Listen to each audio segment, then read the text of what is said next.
لکه څنګه چې موږ تاسې شاهدان یو په دې 2-3 اونیو کې د همسایه ملکونو له لوري نه د موږ د تاسې مظلوم مهاجر افغانان په ډیر وحشت، په ډیر ظلم، په ډیر بربریت چې د اسلام اصول هم د پښو لاندې سوي دي، بین المللي اصول هم د پښو لاندې سوي دي او په ډیر بېرحمانه شکل سره افغانستان ته راشړل کیږي. دا بیا د هغوی کار ده چې آیا په دغه عمل کې دوی د الله جل جلاله له کوم عذاب سره به مخ کیږي. دا بیا تر هغو پورې مربوط مسله ده چې آیا هغه د همسایه حقوق مراعات کړي دي که نه خیر، بلکې هغه اسلامي اصول هم په نظر کې نه دي نیول سوي. خو مهاجر ورونه دا د موږ هغه مهاجرین دي چې د جهاد په خاطر، دا د دې لپاره چې روسان په هغه وخت کې په افغانستان باندې یرغل وکړه، وحشتونه ظلمونه دلته په افغانستان کې وو، نو د دغه جهاد د تقویه کولو په خاطر باندې د موږ د تاسې افغانان ورونه هجرت وکړه. دا مجاهدین مهاجرین ورونه د موږ دي، د موږ غیږ د دوی خوا باندې خلاصه ده، د دوی خوا ته خلاصه ده، را روان به وي. د افغانستان د اسلامي امارت ټول ارګانونه، که هغه د دفاع وزارت ته، که نور مربوطه ارګانونه دي، خپل ټول تسهیلات د دوی په مخ باندې برابر کړي دي. دا د دوی ملک ده، دا د دوی ټاټوبی ده، د دوی عزت به هم انشاءالله په دې ملک وي، د دوی آبرو به هم انشاءالله دلته په دې ملک خوندي کیږي.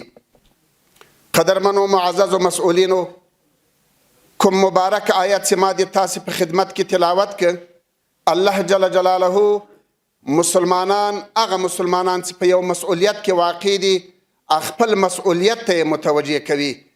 مسلمان بما هو مسلمان ضرور په یو مسؤلیت کې واقع ده، که هغه مسؤلیت په لوړه کچه باندې وي، که هغه په ټیټه کچه باندې وي. که یو مسلمان له سره رسمي مسؤلیت ونه لري، دا د خپل کور مسؤلیت چې ورته متوجه ده، په دې لحاظ باندې هم دا مسلمان شرعي مکلفیت لري، احساس د مسؤلیت به کوي، د خپل کور، د خپل فامیل د اعضاو له مشکلاتو نه به ځان خبروي او د هغوی د مشکلاتو د حل لپاره به اقدام کوي. او بیا که په یو مسؤلیت کې وي، هغه که له ماموریت نه ونیسه تر ریاسته پورې، له ریاسته ونیسه تر ولایته پورې، له ولایت نه ونیسه تر وزارته پورې، هر یو په خپله کچه باندې په خپل استقامت کاري کې شرعي مسؤلیت لري او څه نه څه شرعي مکلفیتونه ورته متوجه دي. قدرمنو، الحمدلله موږ او تاسې د جهاد له یو حالت نه راوتلي یو. ناټو او د دوی متحدین له شرمونکې ماتې سره مخ شوله. افغانانو د افغانستان د اسلامي امارت تر مشري لاندې داسې یو بېسارې قرباني ورکړله چې له خیر القرون نه را په دې خوا د اسلام په تاریخ کې به یې ډېرې کمې بېلګې پیدا سي. د کیفیت په لحاظ داسې قرباني ورکړله چې له خیر القرون نه را په دې خوا به څوک د اسلام په تاریخ کې بیلګې پیش نه کړي. خو دا د ټولو قربانیو هدف دا و چې اسلامي نظام د موږ د تاسې په ملک تأمین سي، اسلامي نظام حاکم سي، امنیت د موږ د تاسې په ملک تأمین سي. لله الحمد، موږ تاسې د هدف ته ورسېدلو. د موږ د تاسې هغه قرباني د الله جل جلاله په دربار کې قبول یې سولې. د قبولیت نښه یې دا ده چې الله جل جلاله په داسې یو ستر نعمت باندې ونازولو چې د دغه نعمت د تحقق په خاطر موږ تاسې دا قرباني ورکړې ولې. همداراز امنیت هم تأمین سو. دا خو د جهاد یوه مرحله وه، خو دا اوس فی الحال موږ تاسې د جهاد په یوه دومه مرحله کې قرار لرو. د اسلامي نظام ته ثبات، استقرار، د اسلامي نظام ته دوام، دا هم د افغانستان د اسلامي امارت، د افغانستان د ټول مظلوم ملت شرعي او دینی او اسلامي مکلفیت ته دوی ورباندې مسئول دي چې دغه نظام د استحکام لپاره به هڅه کوي، کوشش به کوي. د اسلامي نظام ثبات او استحکام دا په هغه صورت کې راتلی سي چې موږ او تاسې یوه ښه حکومتولي ولرو. دا په هغه صورت کې راتلی سي چې له یوې ښې ادارې نه برخمند واوسېږو، که هغه د ولسوالۍ په کچه باندې وي، که هغه د ریاست په کچه باندې وي، که هغه د ولایت په کچه باندې وي، که هغه د وزارتونو په کچه باندې وي.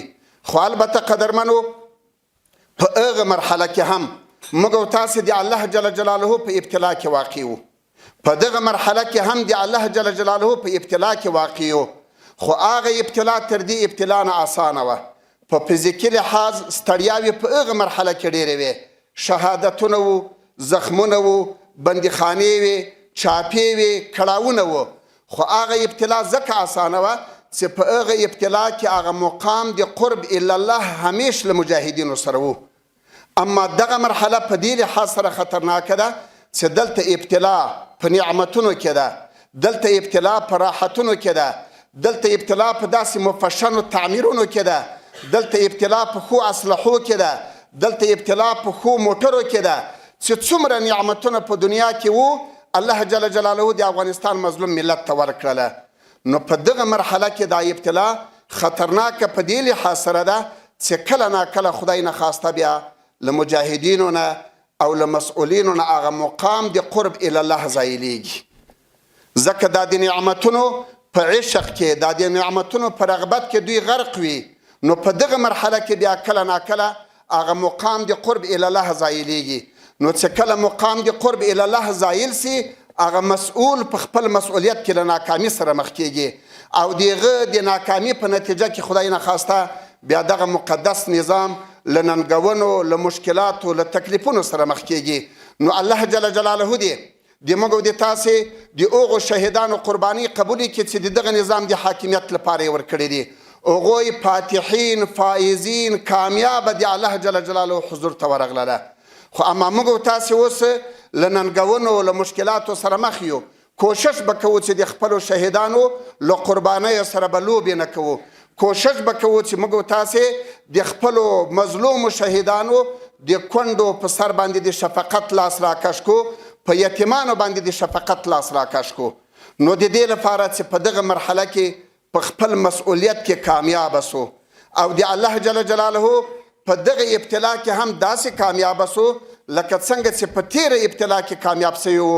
نو د موږ او د تاسې مفسرینو او د موږ او د تاسې محدثینو یو څو شرایط د مسؤلینو لپاره بیان کړي دي. که چیرته د موږ مسؤلین هغه شرایط په نظر کې ونیسي، نو هغه مسؤل به په خپل مسؤلیت کې کامیاب وي، عند الله به هم کامیاب وي. او که احیانا هغه شرایط په نظر کې ونه نیسي، دا مسؤل به بیا ناکامه مسؤل وي او بیا به دغه مسؤل معقود عند الرحمن ولاړ وي، د الله په حضور کې به داسې ولاړ وي چې دا لاسونه به یې له غاړې نه راتاو وي. بیا به د ده عدل او د ده انصاف به ده ته له دغه حالت نه نجات ورکوي. او که خدای نخواسته له ده نه په مسؤلیت کې غفلت سوی وي، له ده نه په مسؤلیت کې بېغوري سوی وي، نو بیا به په همدغه حالت کې الله جل جلاله په جهنم کې داسې دردونکي عذاب سره به یې مخ کوي چې بیا به له هغه عذاب نه د خلاصون لار په هغه وخت کې د ده لپاره نه وي. نو الله جل جلاله دې د اسلامي امارت ټولو مسؤلینو ته، که هغه په لوړه کچه باندې دي او که په ټیټه کچه باندې دي، الله جل جلاله دې له هغه حالت نه دوی ته نجات ورکړي. ډیرو معززو مسؤلینو د هر مسؤل لپاره، که هغه رئیس ده، که هغه ولسوال ده، که هغه مدیر ده، که هغه امیر ده، که هغه والی ده، که وزیر صاحب ده، اول ورته پکار ده چې اخلاص په نیت او اصلاح د خپل نیت براولي. ځکه نیت یا د نیت اصلاح دا دارومدار د ټولو اعمالو لپاره ده. که چیرته د یو مسلمان، که چیرته د یو مجاهد، که چیرته د یو مسؤل نیت برابر وي، دی به بیا په د خپل مسؤلیت کې کامیابه وي. ګورئ داسې فکر به نه کوو چې زه 20 کاله د سنګر مجاهد پاتې سوی یم، زحمتونه مې ګاللي دي، نو اوس چې څه کوم دا به د ما حق وي. نه، دا د موږ د تاسې حق نه جوړېږي. خو زمان که د اسلام تاریخ موږ تاسې مطالعه کو، دا څوک و؟ دا د پیغمبر علیه الصلاة والسلام ملګری و، د ده همسنګری مجاهد و او په جنګونو کې به یې ډېره مېړانه ښکاره کوله. خو اما چې کله دی زخمي کېږي، له دردونو د زخم سره مخامخ کېږي، ملګری راځي ده ته مبارکي ورکوي چې شهادت ته مبارک سي. دی په زړغونکې لهجه باندې ورته وایي چې د شهادت مبارکي ما ته مه راکوئ. ما دا مبارزه، ما دا مقاتله، ما دا مقابله صرف د دې لپاره کوله چې د خپل قوم دفاع وکړمه، نیت مې برابر نه و. پیغمبر علیه الصلاة والسلام د ده په مورد کې خبره کېږي. نبی علیه الصلاة والسلام مبارک وایي الا انه من اهل النار. هغه قزمان چې چې د پیغمبر علیه الصلاة والسلام همسنګری مجاهد و، هغه قزمان چې قربانۍ یې ورکړې وې، سرښندنې یې کولې، مبارزه یې کوله، جرأتمندانه جهاد به یې د کفارو په مقابل کې کاوه.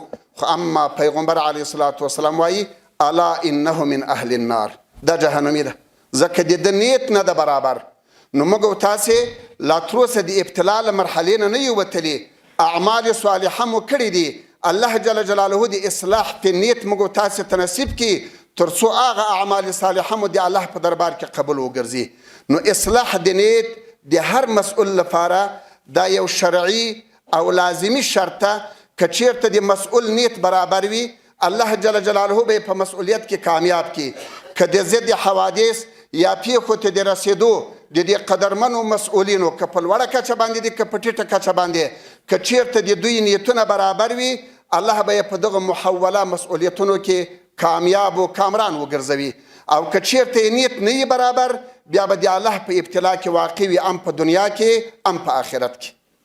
دوم شرط چې د یو مسؤل لپاره ده، هغه د خپلو امراو په شرعي امورو کې مکمل اطاعت په هر لحاظ سره، هغه که په منشط کې وي، هغه که په مکره کې وي، که هغه حالت د موږ خوښ وي، که مو حالت خوښ نه وي، په ټولو امورو کې به موږ تاسې د خپلو امراو په اصلي معنا سره به اطاعت کوو. څه رقم اطاعت؟ داسې اطاعت لکه څنګه چې حضرت خالد بن ولید رضی الله تعالی عنه هغه اطاعت په عمل کې ثابت که. د اسلام تاریخ که چیرته موږ تاسې مطالعه کو، خالد بن ولید رضی الله تعالی عنه دا د عالم اسلام د ټولو جنگونو قمندان پاتې سوی ده. د پیغمبر علیه الصلاة والسلام په وخت کې به د اکثرو غزواتو قمنده د ده مبارک په لاس باندې وه. د جنگونو سلسله لاړله عراق ته. دا هغه وخت ته چې پیغمبر علیه الصلاة والسلام رحلت کړی ده. حضرت ابوبکر صدیق خلیفة المسلمین یا امیر المؤمنین ده. د ده په دوره د خلافت کې حضرت خالد بن ولید رضی الله تعالی عنه تر عراق پورې ورسېده. تقدیري معاملې وې. حضرت ابوبکر صدیق رضی الله تعالی عنه هم له دنیا نه رحلت کوي. په دې وخت کې حضرت عمر فاروق رضی الله تعالی عنه خلیفة المسلمین یا امیر المؤمنین مقرریږي. حضرت عمر فاروق رضی الله تعالی عنه لږ وخت بعد صحابه کرام راوغوښتله او ورته ویل چې زه نن یو تصمیم لرم، یوه فیصله کومه، هغه دا ده چې خالد بن ولید به له مسؤلیت نه زه معزوله کومه او د ده په ځای باندې به عبیده بن جراح د مسلمانانو مسؤول او جهادي امیر زه په عراق کې ټاکمه. یو تعداد صحابه کرام ورته ویلي چې په دغسې حساس وخت کې تغییر راوستل کیدی سي هلته د جنگ په جبهو کې منفي اثرات ولري. د جګړې په لومړۍ کرښه کې کیدی سي د مجاهدینو روحیات ضعیف سي. نو د حضرت خالد بن ولید رضی الله تعالی عنه بدلول به په داسې حالت کې مناسب نه وي. خو حضرت عمر فاروق صاحب وایي چې نه، زه به خالد بن ولید بدلومه. هغه داستان و واقعه ډېره اوږده ده. یو وار یې قاصد ولیږه، قاصد د حضرت عمر فاروق پیغام ورونه رسو د یو مصلحت له مخې نه. د دوم وار لپاره یې قاصد ته وظیفه ورکړله، وایي زه دا خط درکومه او دا به خالد بن ولید ته وروړې، ورته وایه به چې ته له مسؤلیت نه معزول یې او د تا په ځای باندې عبیده بن جراح د مجاهدینو امیر ټاکل سوی ده. چې کله دا خط د حضرت عمر فاروق ورته ورسېده، خو په هغه وخت کې خو امکانات هغه وسایل د اطلاع نه وو، تلیفون نه وو، نور وسایل هم نه وو. نو حضرت عمر فاروق رضی الله تعالی عنه د خط چې ورته لیکلی وو خالد بن ولید ورته ګوري او بیا په زړغونکې لهجه باندې خپلو ملګرو ته وایي عنه وفات سوی وي. نو انا لله و انا الیه راجعون. دا یو دروند مصیبت ته د عالم اسلام لپاره.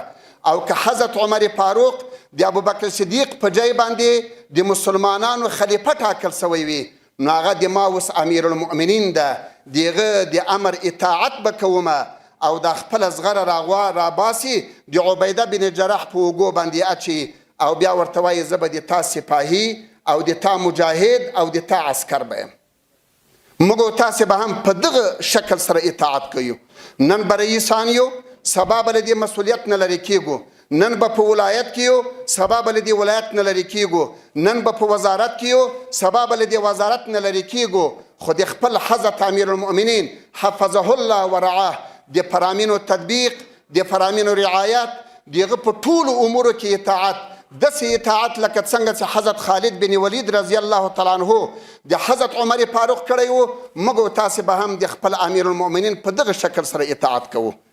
بیا علماو د دې حکمت هم بیان کړی ده چې حضرت عمر فاروق دغه تصمیم ولې ونیو. علت په دې کې څه ده؟ علت په دې کې دا ده، مفسرینو مبارکانو لیکلی دي چې حضرت عمر فاروق هم په طبیعت کې ډیر تیز و، خالد بن ولید هم په طبیعت کې ډیر تیز و.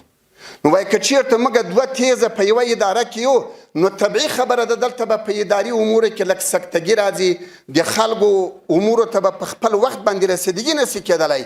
نو ښه دا ده زه په طبیعت کې لږ تیز یم، نو دلته به د خالد بن ولید په ځای باندې عبیده بن جراح موږ امیر ټاکو. هغه بیا په طبیعت کې نرم، حلیم او بردبار انسان و. نو د دغه حکمت او د مصلحت له مخې نه حضرت عمر فاروق په هغه حساسو شیبو کې دا تصمیم ونیو، خالد بن ولید لرې که او عبیده بن جراح په ځای باندې مسئول وټاکه. نو په نن وخت کې هم د موږ د تاسې حضرت امیر المؤمنین حفظه الله ورعاه، یا د موږ د تاسې وزیران صاحبان یا نور مسئولین که په تغییر او په تبدیل کې یو تصمیم نیسي، دغه شرعي مصالح به په نظر کې لري. هغه تصمیم نیول به یې په دغو شرعي مصالحو باندې بناوي، نو ځکه اطاعت په موږ تاسې باندې واجب او لازمي ده. دریم شرط د یو مسئول د کامیابی لپاره هغه دا ده چې احساس د مسئولیت بلري.